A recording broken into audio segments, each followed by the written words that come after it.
নাম তার শেখ মোহাম্মদ আসলাম, কিন্তু পরিচিতি সুইডেন আসলাম নামে। শীর্ষ সন্ত্রাসী হিসেবে পুলিশের খাতায় নামটি ছিল ওপরের দিকে। গ্রেপ্তার হয়ে ২৭ বছর কারাভোগের পর হলেন মুক্ত।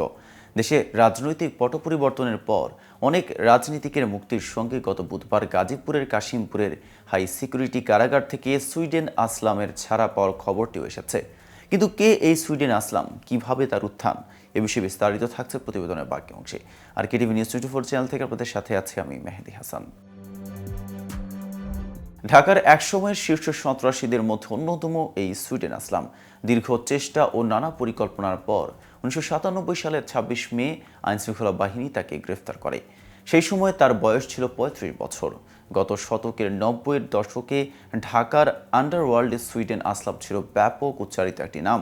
বেশ কয়েকটি খুনের আসামি ছিলেন তিনি।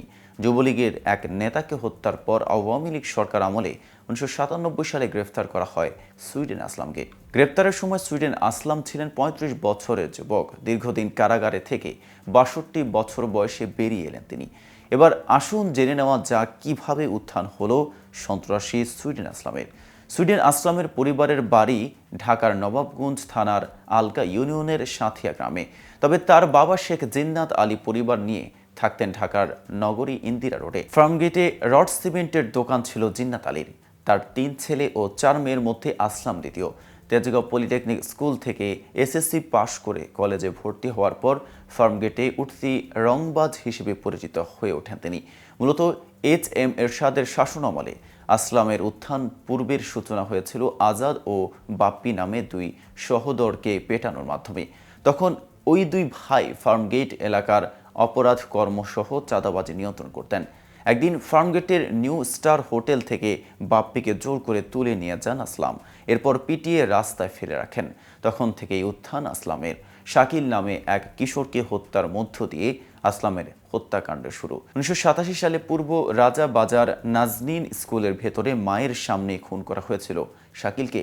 সেই হত্যাকাণ্ডে আসলামের সহযোগী হিসেবে যাদের নাম আসে তারা হলেন পূর্ব রাজাবাজারের সুমন ব্যাটারি বাবু, মণিপুরি পাড়ার BRTC কোয়ার্টারের আমজাদ হোসেন, পূর্ব রাজাবাজারের বাবু এবং কলাবাগানের সাবু। এবার আসুন জেনে নেওয়া যাক যেভাবে হলেন আসলাম থেকে সুইডেন আসলাম। ফার্মগেট এলাকায় তখন চাইনিজ নামের আরেক সন্ত্রাসী ছিলেন। তার সঙ্গে সম্পর্ক গড়তে তার সুইডেন প্রবাসী বোন ইতিকে বিয়ে করেন আসলাম। শাকিলকে খুনের পর আসলাম সুইডেনের স্ত্রীর কাছে চলে গিয়েছিলেন, কিন্তু সেখানে স্ত্রীর সঙ্গে সম্পর্কে চির ধরে আসলামের। দুজনে ছাড়াছাড়ি হয়ে যাওয়ার পর আসলাম দেশে ফিরে তার সন্ত্রাসী বাহিনী গড়ে তোলেন।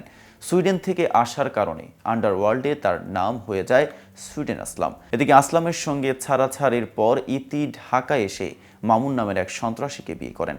তখন তাকে খুন করার পরিকল্পনা করে সুইডেন আসলাম। ১৯৯৫ সালের মে মাসে পুরান ঢাকার সন্ত্রাসী আগা শামীমের আস্তানায় সমঝোতার কথা বলে মামুনকে ডেকে এনে হত্যা করা হয়। মামুন সহ ৩ জন খুন হন সেখানে।